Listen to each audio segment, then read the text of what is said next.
Alright, welcome to the third installment of my futuristic racing Let's Play series.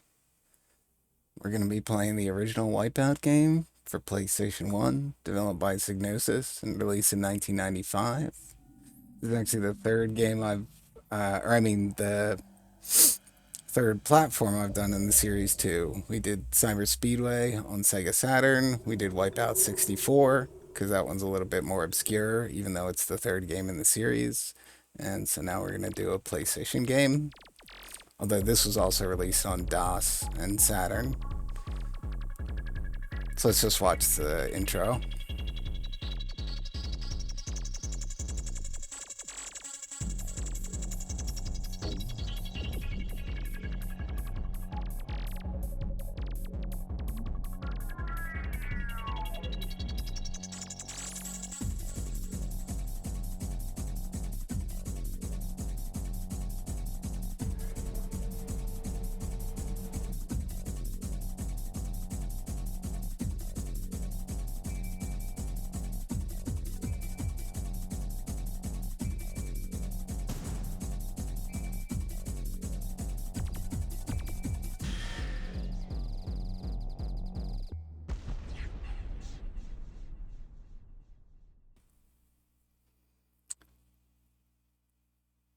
Definitely feels like the kind of thing that could be a commercial from back in the day, like a TV ad.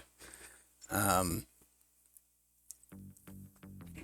but this is the kind of game, the most striking thing about the intro is the music. And this is the kind of game that you really want to play with your headphones cranked up, which maybe is not the best for a Let's Play, but I'll try to make it so that you can at least hear the music. So what we're going to do is we'll look through the features, then we'll do a demo race, and then we're going to take a quick look at the manual, and then we're going to play through the championship mode. And in this video, I think we're probably only going to play the easy mode, and then we'll come back and do another one on hard mode. So we have one player, two-player mode. I think two-player mode did let you connect with,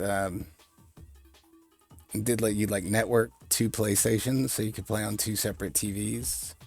At least that's what I've read. We do have to manually load our data here. So don't forget to do that. And then we've got your basic preset controls. There's quite a few of them here, even though there's really only 5 buttons in the game.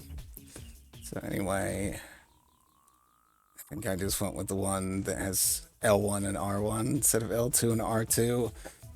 I'm playing this on an 8BitDo M30 gamepad, which is what I play everything that I don't need analog sticks for, or double triggers. Audio config. We can set the sound balance. Kind of an odd menu for this, rather than letting you set them individually, but whatever. You can set the CD track here. I think that whatever track you set is just going to play on every course, so you want to set it to random if you don't want to hear the same song over and over again. And then just a time leaderboard, which is always good to have, including lap records, which I definitely appreciate. I hate it when a game doesn't record your lap times. So yeah, that's really all there is. This is a fairly bare bones game. It's what you'd expect in 1995. So we have the choice between Venom Class and Rapier Class. Basically easy and hard, or slow and fast. Rapier Class needs to be unlocked, but we've already done that on my save file. Or I've already done that offline. This is actually my first time playing through this game. I did to prep for this recording for a few hours this week, but this is really the first time I've ever been playing Wipeout.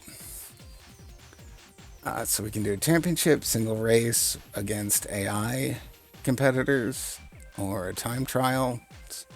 We'll do a time trial here. And we have 4 craft to choose from: AG Systems, Oricom, Curex, and Physar. We'll go through the details when we look at the manual. I'm going to be playing the championship as AG Systems, so why not show off a different one with Oricom. And the choice of pilot, I am pretty sure, is just a skin. What livery you want. So there's 6 tracks. I believe that there's a 7th unlockable track, but these are the 6 that we'll be playing through in order in championship mode. So as not to repeat the first track twice in a row, let's just pick one from the middle. This is Korodera. They don't have really easily identifiable themes or gimmicks. It's kind of in keeping with Wipeout, trying to be kind of like a more like level-headed, realistic, futuristic racing game. Like, there's not necessarily a fire course and an ice course and a course with giant wrecking balls or anything. Like, it's just like, this is the racetrack that's in Russia. And I do like that they give you some details on that loading screen about the track itself. So you can see I'm playing in third person. You can also play in first person. It's always good to have first person, but I find it a little bit disorienting in this game because of all the roll. But sometimes it's helpful to learn that way. So the controls are just D-pad. There's no analog control. This is 95, so it's long before the DualShock came out. And there is support for some third-party Namco controller that a few different racing games supported. But I think it's called the Negcon. I don't really know much about it, so I don't really want to say much about it. It looks like something I would never use. It's not like a racing wheel. It's some kind of weird twisting controller. But that means that, we've just got digital controls here. So I'll have to get the job done with those. And so we've just got accelerate, left air brake, and right air brake. And it's a bit atypical. I would say, yeah, it is quite atypical that there's no standard brake.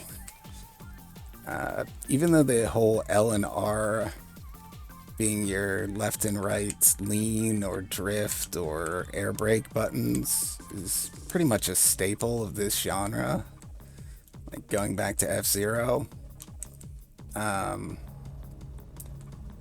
They still usually have a straight up brake, and I guess you could say that's a redundancy, and I guess that's how the Wipeout developers felt, because you can brake, you just have to use left and right air brake at the same time. By the way, I'm not racing as fast as I can here because I'm trying to talk through the controls at the same time. But yeah, the left and right air brake is where you're going to get most of your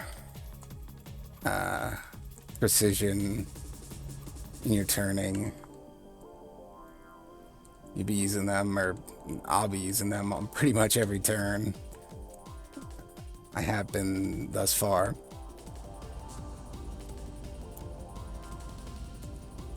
And we don't have a speedometer. We've got this gauge at the bottom right, which is actually 2 layers. There's the red underneath, which fills up when I'm pressing the accelerate button. Sort of like a tachometer, I guess. Um, and then over top of it is that multicolored meter, which sort of shows our speed, but it seems like it maxes out before we're really at max speed. I don't know how to make much sense of those gauges. I kind of think that every racing game should have a numerical speedometer. I'm always frustrated when there's not one, because when I'm practicing and learning courses, like I do want to see what speed I'm taking corners at and whatnot. And you can't get a lot of information from those gauges.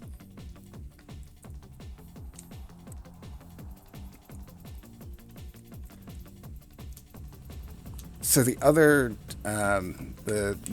one more distinction about the controls that I forgot is that the D-pad is not just used for right and left steering. You can also pitch the nose of the craft up and down, and that's important for taking hills. I think it also, like there, I was pulling up at the end just to demonstrate. I think it might slow you down, but again, we don't have a speedometer, so it's hard to tell. So there are these pre-programmed developer times. They're not very good. The fact that I didn't uh, come in first on the leaderboard is a testament to how bad my racing was that time, because I'm pretty sure all the other time trials I've done, I, within 2 tries, I beat all the leaderboard times. So this point being, there's not really any preset challenges in time trial mode. It's just a place to practice and to challenge yourself to go as fast as possible, which is fine with me. I mean, in a game that has good racing physics, which I think this does, that is fun to do. That's where I've been spending most of my time with the game. So now that we've seen how the game plays in broad strokes, let's take a look at the manual.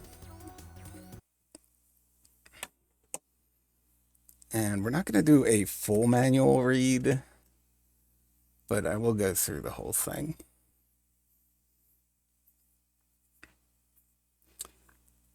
There's the cover page. I was looking at the fact that there's Japanese here.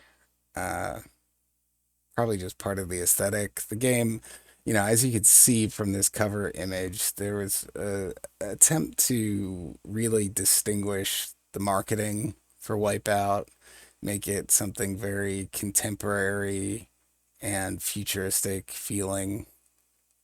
So they hired a supposedly famous graphic design firm called Designers Republic. I don't know anything about the history of graphic design, so I couldn't tell you the first thing about them, but it's notable enough that their logo is in the game's opening.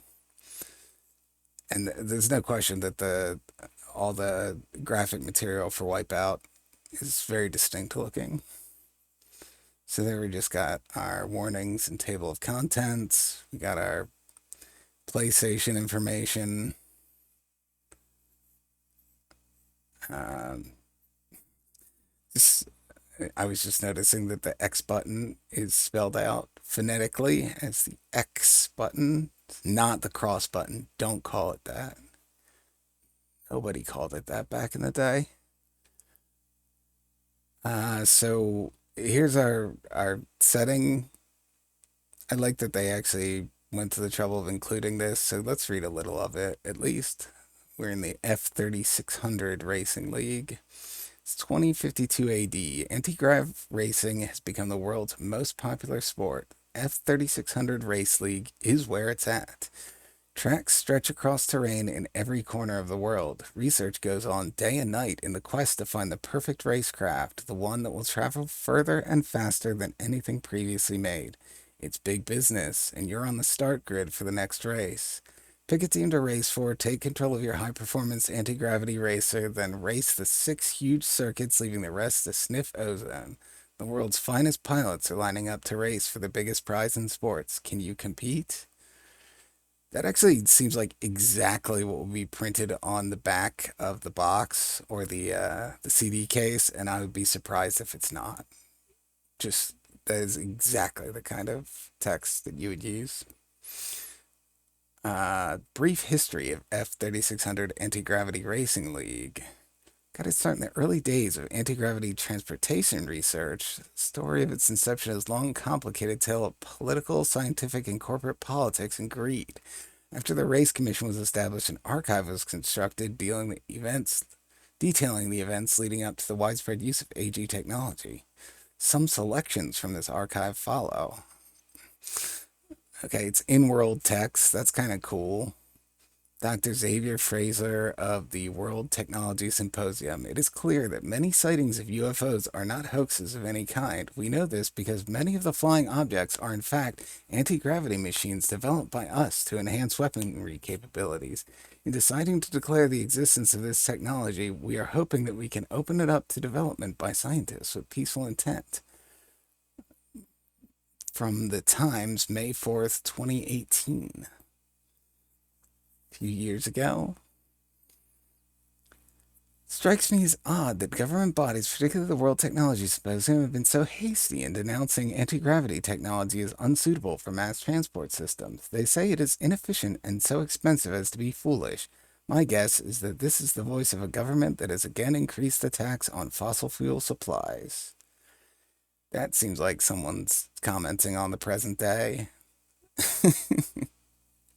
It certainly was a thing back then, even. I mean, not even talking about like fossil fuel, but if you look at like supersonic aircraft, like the Concorde jet that was eventually decommissioned because it was just too expensive for something that wasn't really that much of an improvement in efficiency. Secret memo. Circulate memo worldwide. We awakened this morning to find that so-called anti-gravity scientists have been wasting public money on fruitless projects and expense account lunches. The AG community, as they are known, decided to continue research into anti-gravity transport even though Senate Science and Technology Committee insisted that such plans were frivolous. The U.S. government is now demanding an inquiry into the unauthorized spending. I don't think that would happen. I have a feeling, based on things that might be based or in knowledge of the present day, that maybe the government would just shut down before they would fund something that was not politically popular. So we're not going to read the rest of this, but it's, I guess, going on like a couple years at a time. We'll read the last couple. Wow, a bunch of us went out in the new anti-gravity vehicles last month. Speed Deluxe. You want the ride of the future? You sure got it with these mean machines. Motor racing is dead. You can ride them to work or you can ride them into the ground. Just make sure you're riding one somewhere. From Biz News. June 8th, 2044. Okay. So, back to the actual game. This is just explanation of the options menu, the config menu. Here's the thing about the NegCon. Wipeout is fully compatible with Namco's NegCon and will be automatically detected. If you have a NegCon, you may choose from 4 different button configurations. Did it? I don't think it had an illustration of it. No, it didn't. Anyway, I've just seen that controller mentioned in a few of the uh, racing games of this time, so I guess they were marketing it pretty hard. If you manage to complete all 6 tracks in the Venom class and finish top of the points table, you'll be able to move up to the tougher Rapier class. So that's how you unlock the harder mode.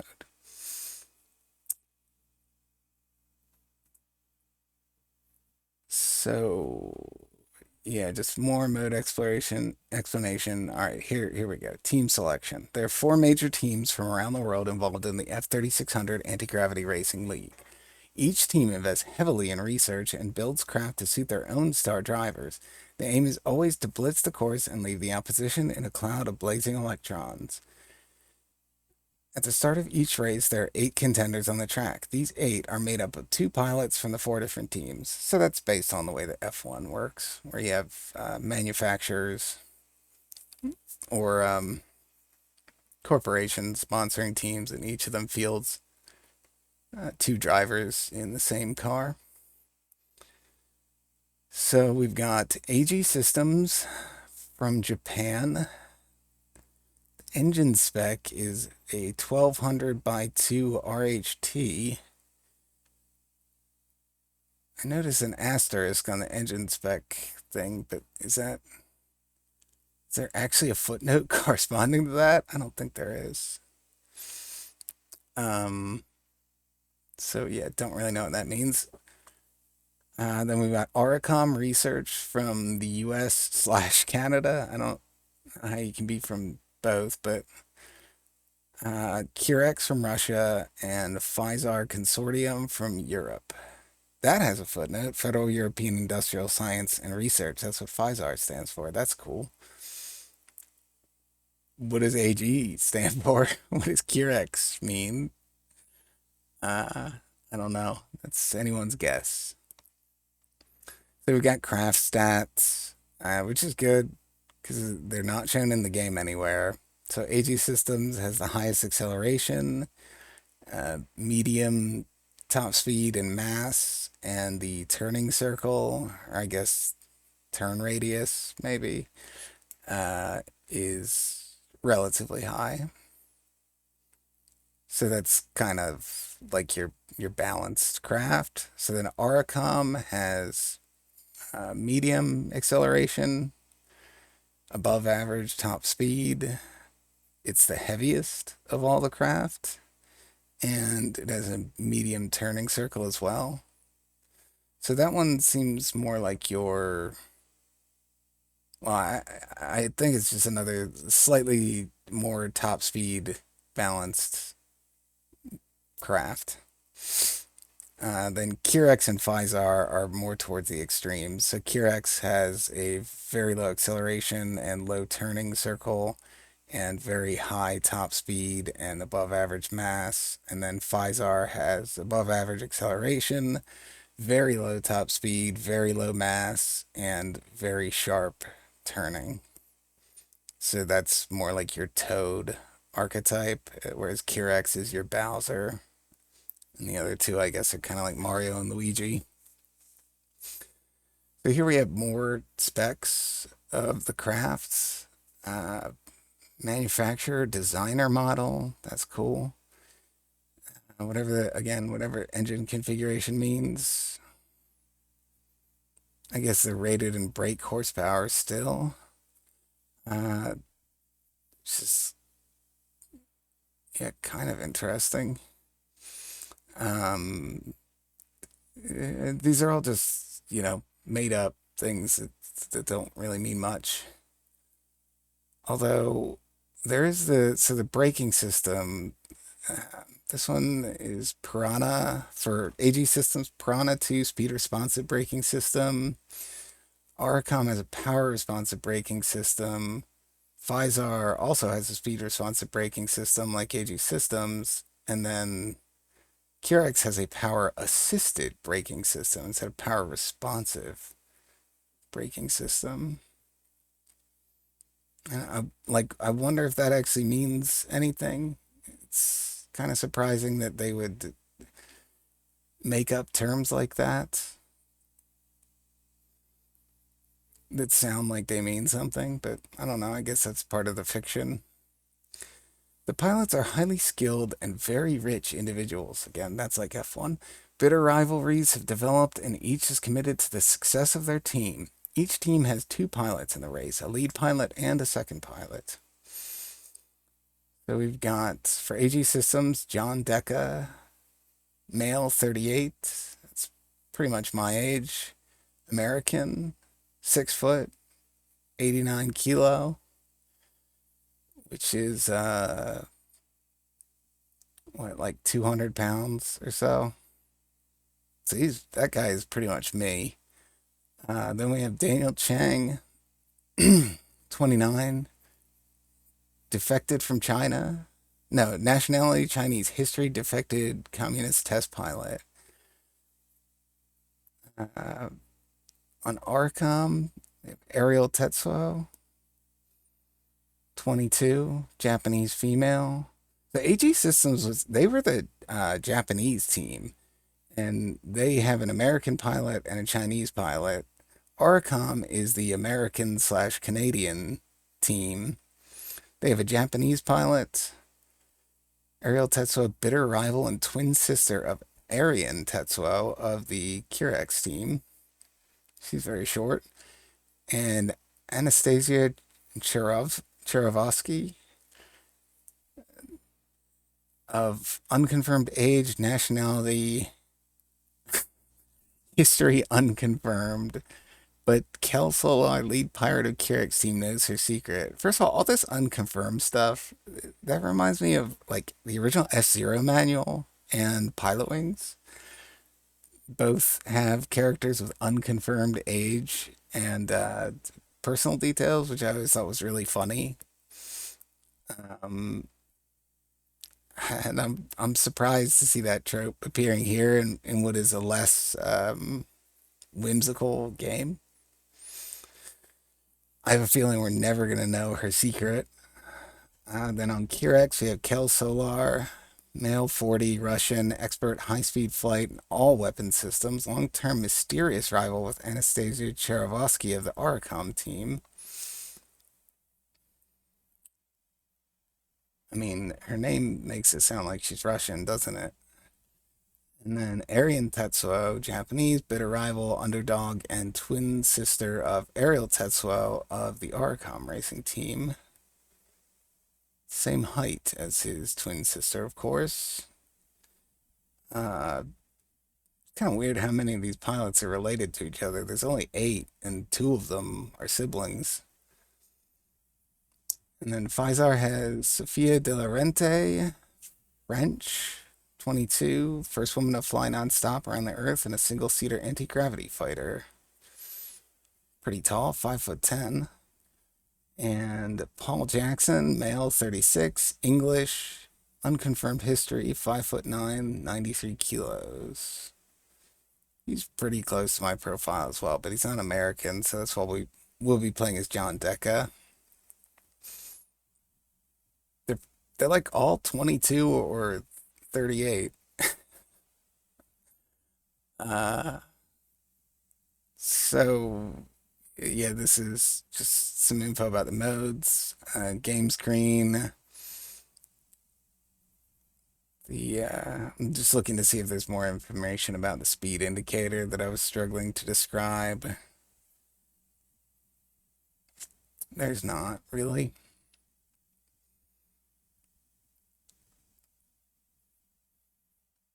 Weapons are used by the anti-gravity racing craft to hinder the progress of opponents. All weapons are loaded onto the craft before the race, but they can only be activated by flying over a weapons grid on the track. The weapons grids are brightly colored sections of track. Just one weapon can be activated at any time.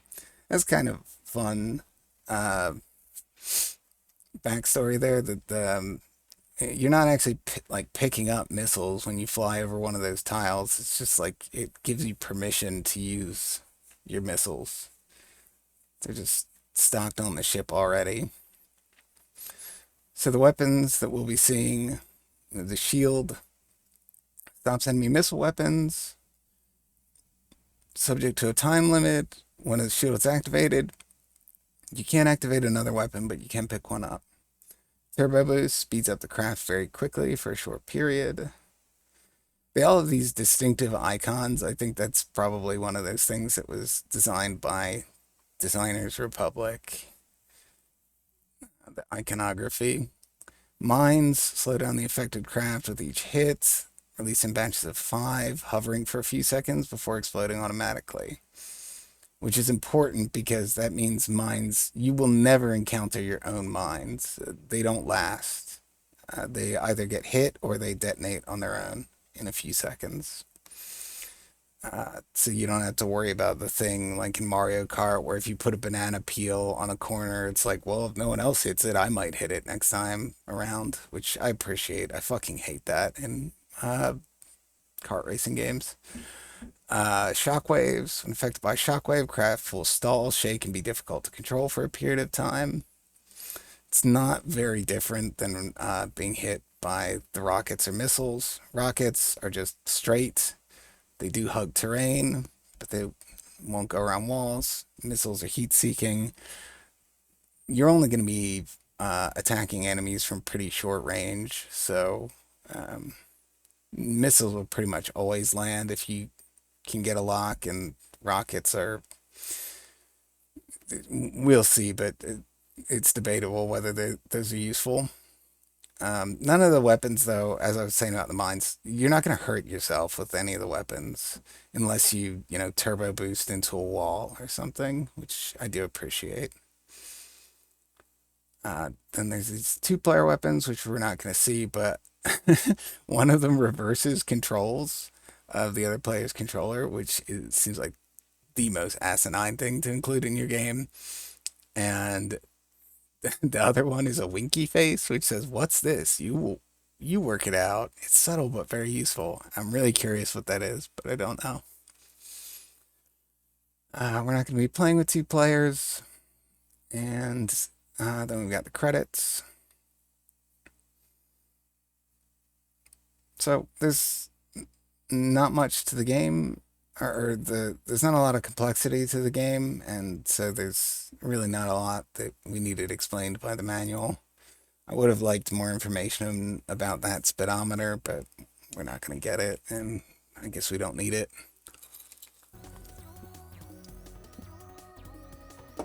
So now, getting back to the game. Oh yeah, if you idle on this menu for more than a few seconds, it takes you back to the title screen. So now we're going to do the Venom Class Championship mode, and I think I should be able to do this in one try. It was not very difficult to do offline, preparing for this. And depending on whether we get through it quickly, we might try Rapier as well. If not, we'll do it in the next video. So go ahead and select Championship Race. And a good way to practice for these, what I did was I did like a time trial. I picked AG Systems. I did a time trial on each course. Then I did a single race on each course to get used to having the enemies there and the weapons. And then moved on to the championship race. Because we're going to be doing all 6 courses. So it's going to take a minimum of like 25 minutes or something. And if you have any retries in there, which we are going to be permitted up to 3 retries per race, it can, go for almost an hour if you're really struggling. So yeah, we'll do AG Systems, John Deca, the American, middle-aged. I like these course maps. Always good to see a course map, even though they're a little bit unintelligible because of the 3-dimensionality of the game. I'm kind of curious whether the surface that it lists there, like the R3600 Racing Standard, if that actually has an impact on handling. If it does, it's subtle. The only reason I suggest that, well, you'll see later on, actually. So here we go. We start every race in 8th place. It's one of those kinds of games. And the AI is not very competitive. This is the kind of game where like they kind of just fly spaced out from each other at a fixed rate, and you just need to catch up and pass them. They're not going to fight back very much. They will get in your way though. See, that's the impact of a missile that I just got hit by. I slowed down for a second, and my rocket missed because it got stuck in that trough. So there's another missile.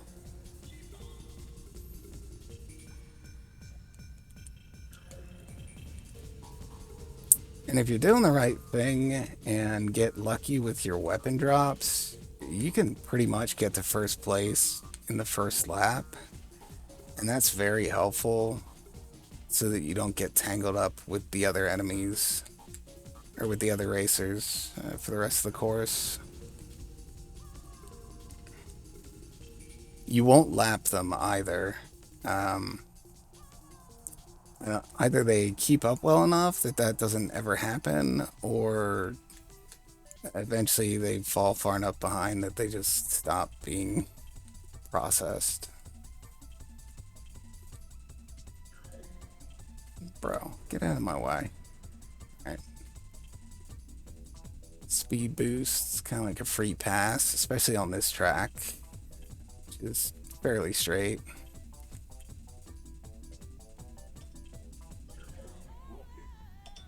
It's really annoying. Sorry about that. Phone call.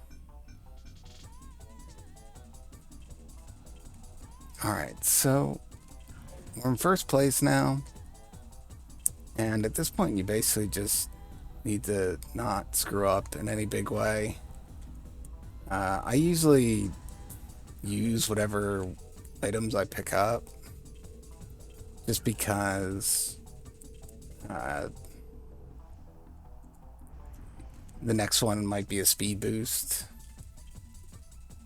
You know, if you are just holding on to a weapon, you can never pick up another one. You have to use it.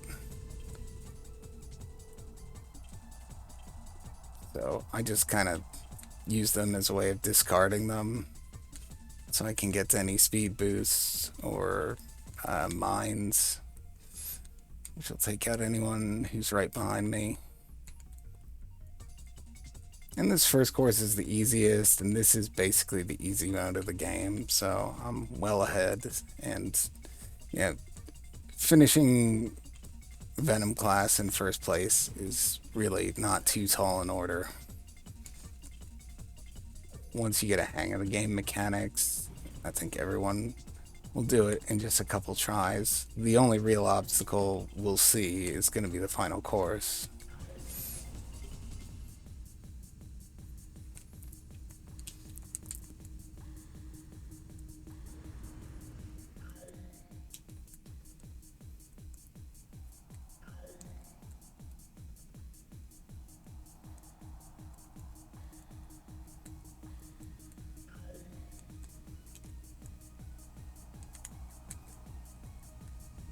Oops. Bit of oversteering there.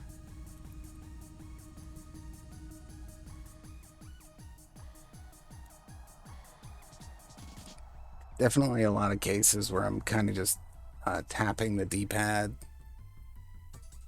to make gradual turns. It might be possible to like hold left or hold your turning direction and then also the opposing air brake as a way of slowing down the turn. I don't know. I don't really try that. I haven't really tried that, but could be a thing. So I believe these are all fixed. Like the enemies are going to come in the same place every single time. So I think Anastasia Cherovsky is going to be in second place every single time. Or she'll be first among the AI racers, that is to say.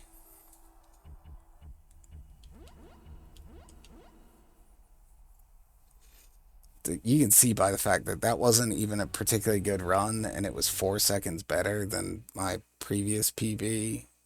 That gives you a sense of how forgiving this mode is. So now we're going to Japan. The Carbonis track. Carbonis. Doesn't sound Japanese at all. Made of reclaimed titanium.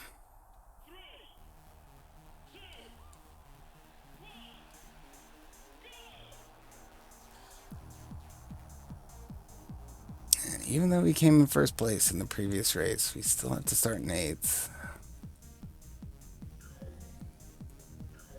And it's not even like if we came in 8th place in the previous race, that would not start us in first. And we wouldn't be allowed to do that anyway. Oh, that's a missile that hit me, I guess. The way that the progression works, you have to be within the top 3 racers. to progress to the next race, regardless of how many points you have. So the point system is nearly redundant since second and third place are going to be the same every time. It essentially means like you have to come in first place in all but one or two of the races. I guess at least half. You have to come in first.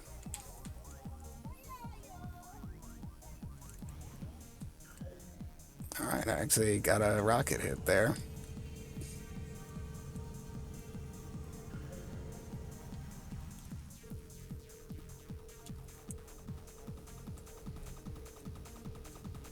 Collisions are pretty unfavorable.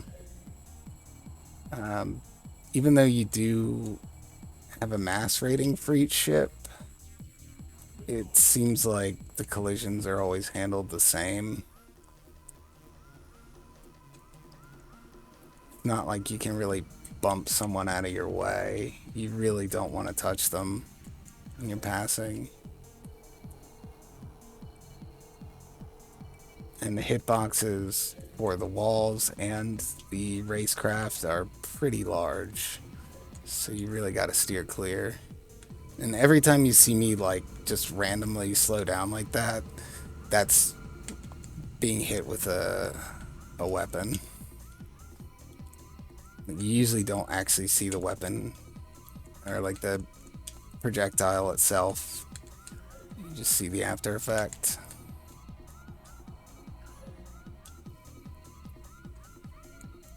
But I got that guy off of my tail with those mines, and man, he's still keeping up, huh? It's pretty rare that I have this long of a battle. I guess because they got lucky and got a bunch of missile hits. Oh, that was the last lap, too. Well, that's annoying. So that means we're tied now with Anastasia.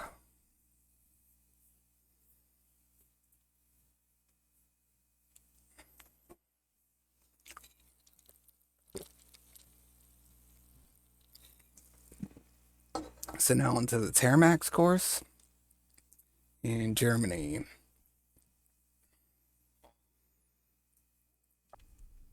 I don't remember if I said this already, but the courses are not like particularly gimmicky or easily identifiable. They're more like real racing courses where it's just like, this is a track.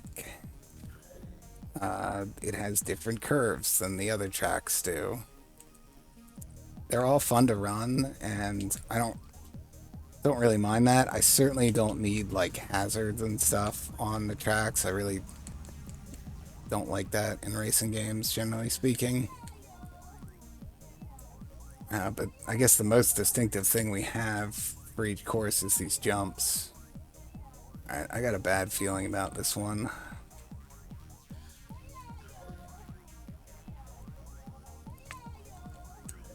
And the jumps are definitely the place where you can get the most screwed by enemy interactions.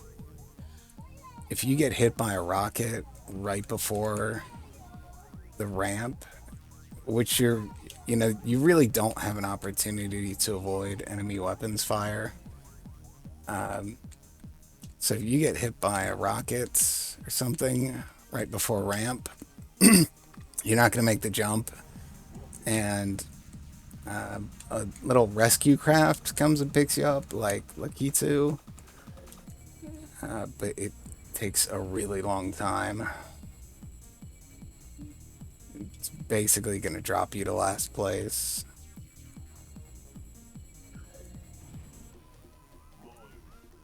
Yeah, see, the way that he, like, blasted to the side or was knocked to the side when I hit him with the rocket, it's kind of counterproductive. He ended up blocking me, even though I was the one that got the weapon hit. Here's the last one.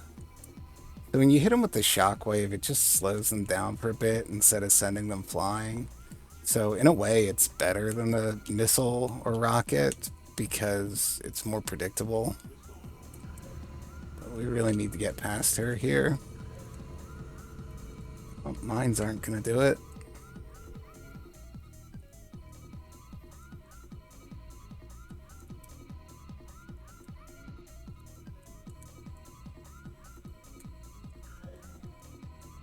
Alright, mine's right there. As long as she hit one of those, should have done the trick. Alright, I got hit, but I got more mines.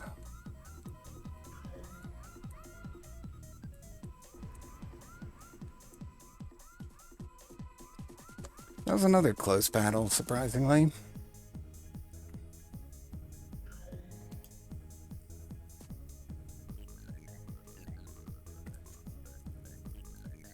So we're 2 points ahead now.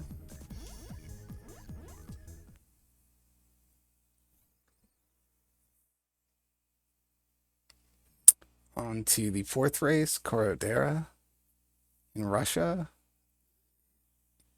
I hate to keep saying it, but none of these names really evoke the locations in any way. This one made of carbonic iron. Oh, this is the one we did the time trial on, isn't it? I think. Yeah, it is.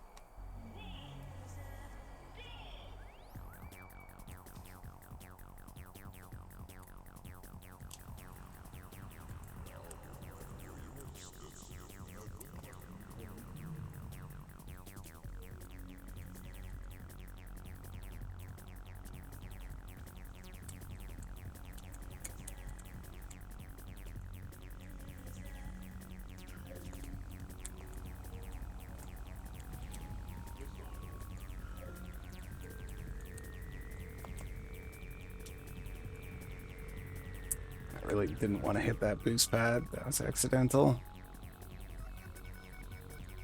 Come on, man. It's so wide.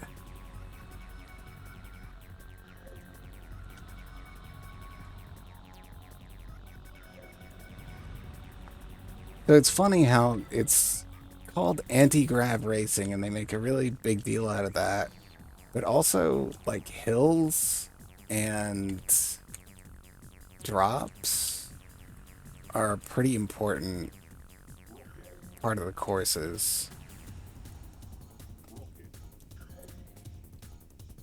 Like picking up speed when you go down a steep decline, or needing to hold the nose up while you're going up over a bump.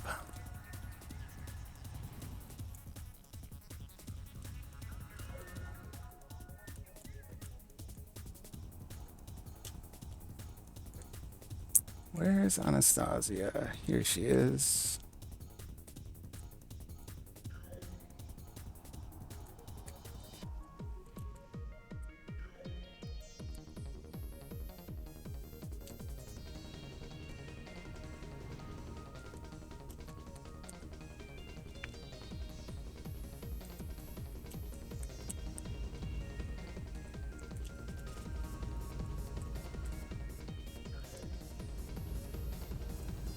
Like, there's a place, you can't really tell from watching, but when I was going around that sharp downhill corner, I was holding my nose up so I didn't bottom out.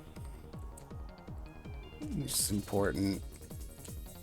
Just in general, like here, again, I'm going to hold the nose down as I go around the corner to maintain traction, keep my route smooth. So we're moving pretty good here. In first place at the end of the second lap.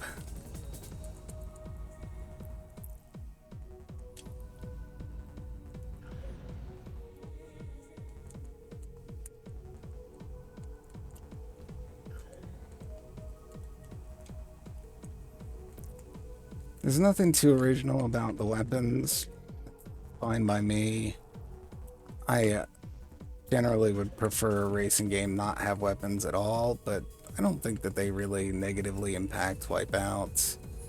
They're pretty simple, the effects aren't that dramatic. You can't attack out of order. which is always the worst thing with weapon systems, like the blue shell effect. It's just not fun to have someone in 8th place cause you to drop from 1st to 3rd or something, you know. It's just, that's not racing. And the same really goes for the mines. As I was saying before, I really appreciate that the mines pretty much immediately detonate, because it means that the first place person, not only does it mean you aren't going to hit your own mines on a future lap, but it also means the first place person usually is not going to be able to drop mines that are going to hit the guy in 7th place and screw him over from his recovery, because they'll have blown up by the time he catches up to them anyway. So the weapons are all, you know, you're pretty much just interacting with whoever is immediately in front of or immediately behind you. And I think that's probably the best possible balance that you can have for a weapon system.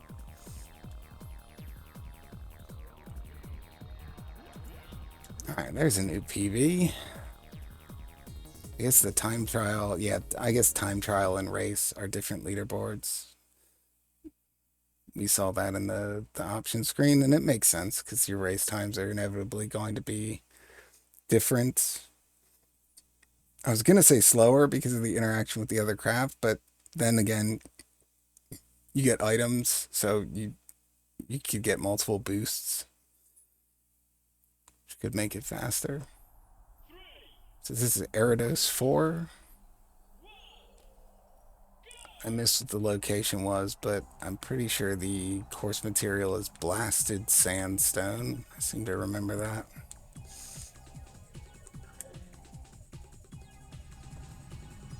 Alright, so the boost can be very useful, but it also very easily can ram you into a wall or send you way too high over a jump. And if you really go flying over a jump, it will essentially be treated as not making the jump. You'll have to be rescued. It's going to take a lot of time off. So you want to be careful where you use those boosts. Trying to get a short-term effect out of it.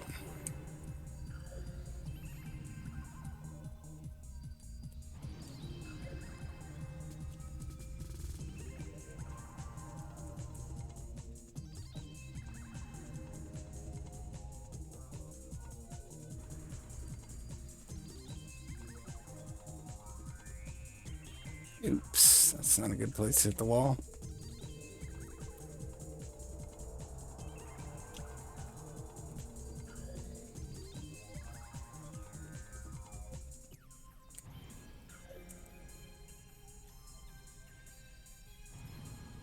Oh, come on. Neither one of those hit. Those are good shots. You don't really want to come out of a jump bouncing like that, and I need to control my speed as I go over them a little bit better. That won't happen.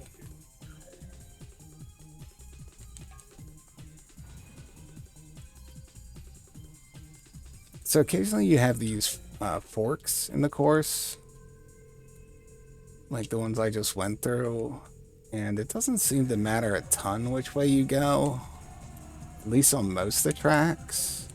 But occasionally it seems like one of the forks is way faster than the other one. It's mostly something I've noticed on the final track.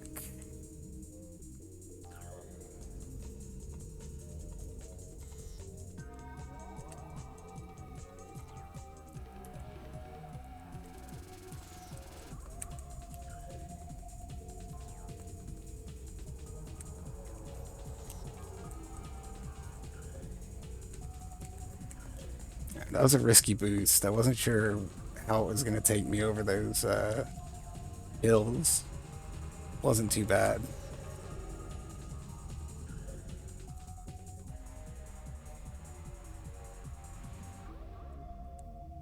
It's not really worth saving a missile in case they pass you, just because there's so many weapon tiles that I prefer just to throw away the missile and hope that the next one is a shield or a mine. something that will be immediately useful. Especially because, as we've seen already, sometimes hitting an opponent in front of you with a missile ends up punishing you. Not as, like, mines and shield are never gonna hurt you.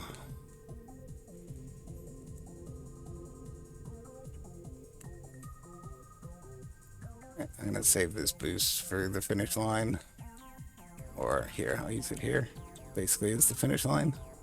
I used some air brake while I was airborne there to make sure that I didn't fly too far off the course.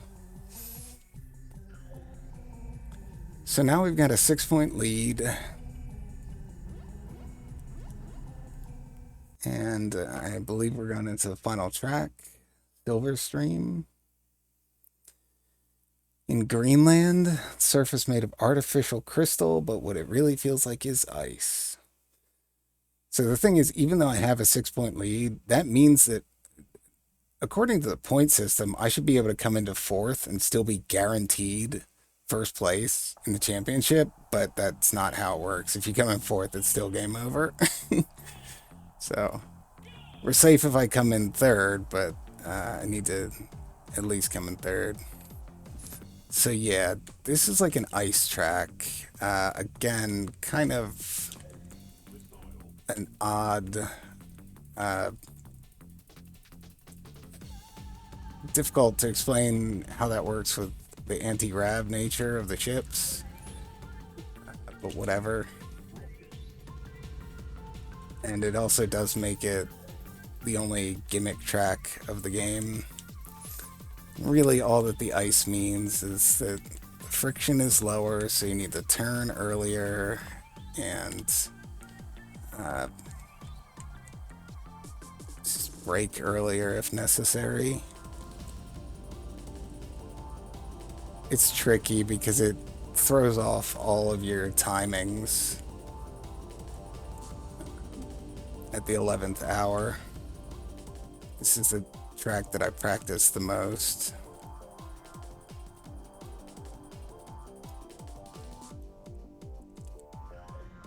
Yeah, that was not a good boost. At least I didn't get recovery ship grabbed.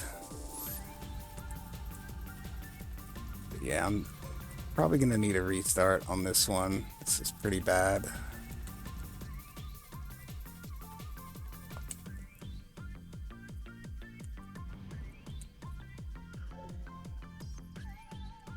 There are a lot of forks here, and I always take the left fork. I don't remember if every left fork is faster, but I know that one of the right forks is significantly slower. And so I just to be safe, I always take the left, and I know that I can win. I've done it enough times. I know that I can win by only taking the left ones, so I don't have to think about it. Ah, it's trash.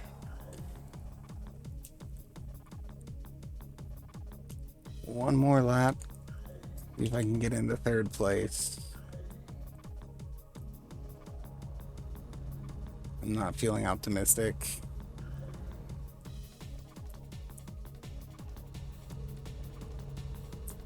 Yeah, you really, if you hit a wall, you pretty much come to a dead stop in this game, which has its pros and cons.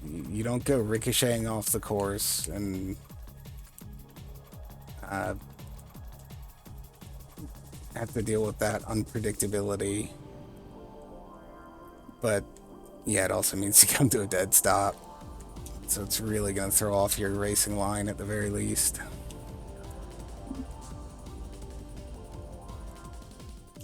Alright, so at this point, if I finished, here, actually, I will. Let's just go ahead and finish instead of selecting restart.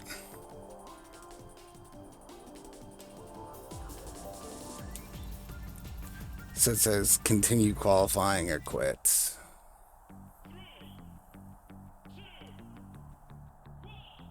And you can see over the speed meter, I refuse to call it a speedometer, that gauge in the bottom right, I've got 2 stars left. at 3 before, and those just denote your retries. We can select retry from the pause screen at any time, and that will also use up one of those stars, which is something that you might want to do if it looks like you're going to come in second or third place.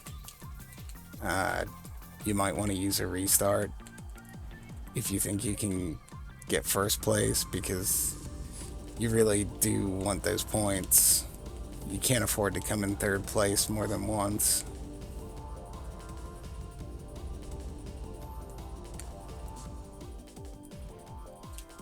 If I could get a decent weapon, 2 of them right in front of me.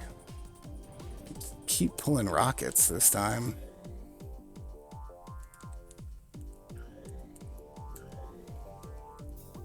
This track is really tricky, and that's why I said, like, this is really the only challenge in getting through Venom Class.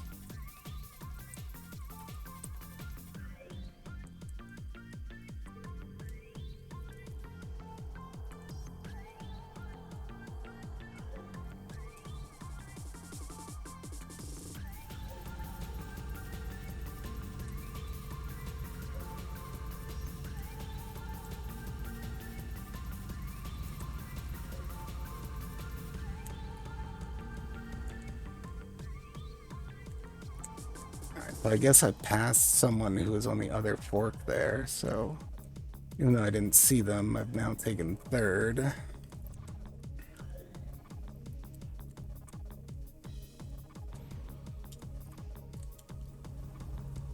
Man, even though I held the brakes while I passed over that boost pad, I still couldn't stop in time to make the turn.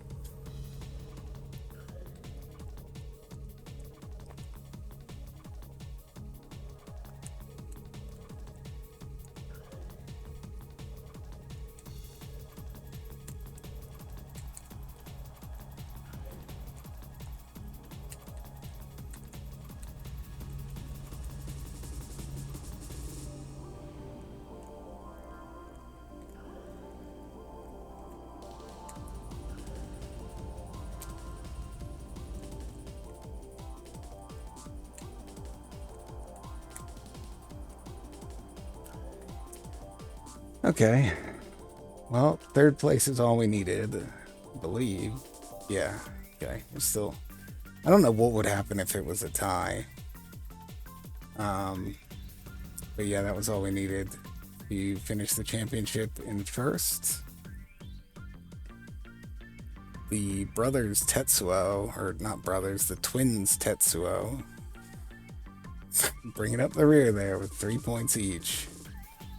Venom Class competence achieved. You have now qualified for the ultra-fast Rapier class. We recommend you save your current game. So unfortunately, there's no ending, like no podium scene or cutscene or credit roll.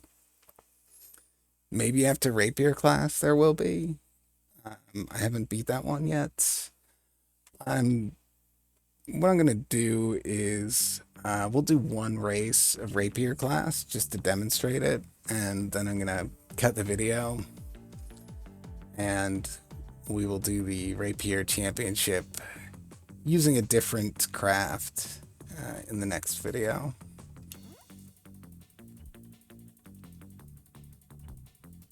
So just looking at these icons here, I don't know in what way these correspond to Venom and Rapier at all.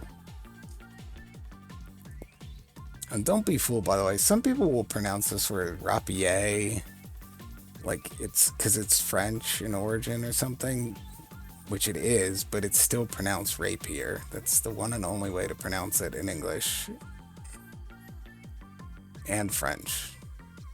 So anyway, let's just go to the time trials again.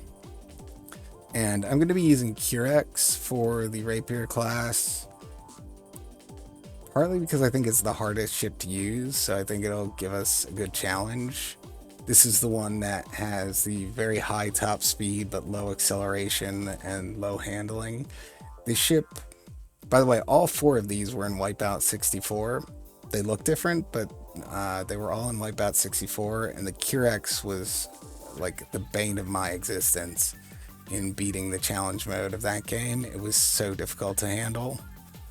So this is kind of like an opportunity to cleanse my conscience, prove that I can fly a Russian craft.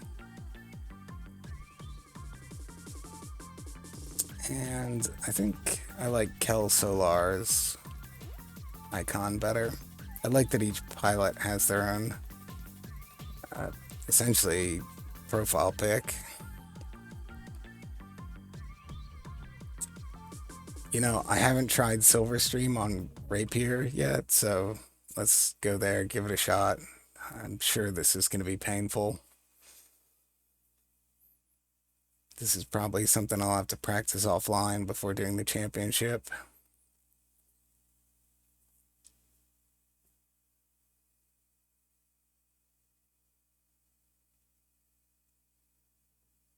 So you can actually see the difference in the forking paths on the load screen.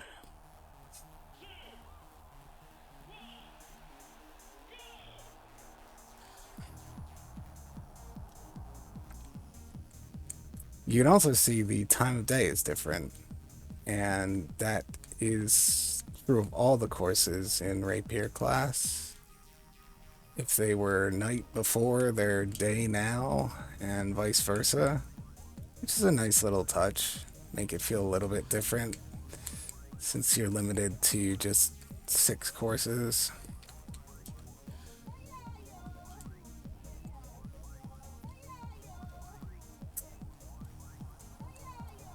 Alright, let's slow down as much as we can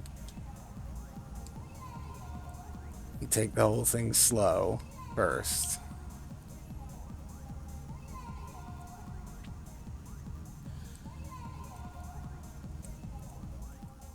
Easier said than done because of the boost pads. They are definitely an enemy on this course, not an ally.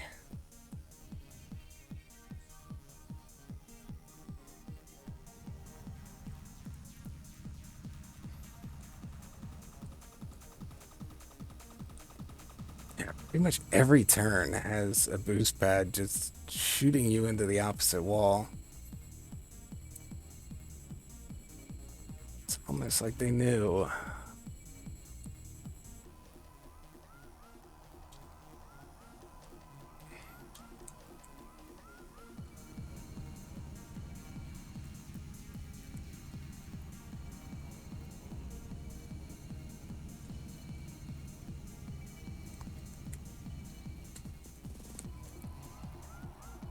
It does take some getting used to slamming both shoulder buttons to brake. I've gotten better at it. At first, it was really throwing me off, but it still does feel a bit odd sometimes. It's just not my instinctive reaction when I want to slow down.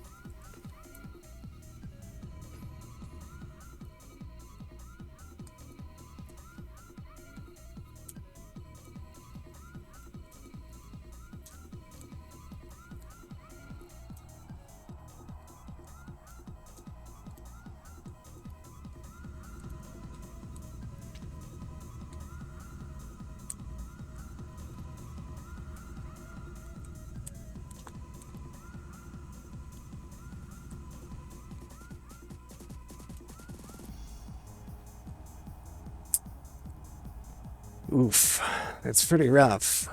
I, our lap times were worse there than when I used AG systems in Venom Class on this track, which goes to show how much I was struggling because this is a faster class and my lap times are still worse.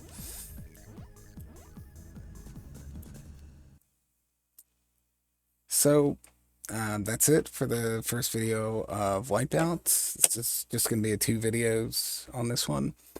This is a cool game. I like it a lot. I like the physics of it. I like the tracks. It's simple. Um, I feel like bare bones is a little bit harsh. That sounds like a criticism, and I don't really mean it because if I had this on PlayStation 1, I would be playing those tracks over and over again. Um, there's a lot of depth to the physics and the geometry of the courses.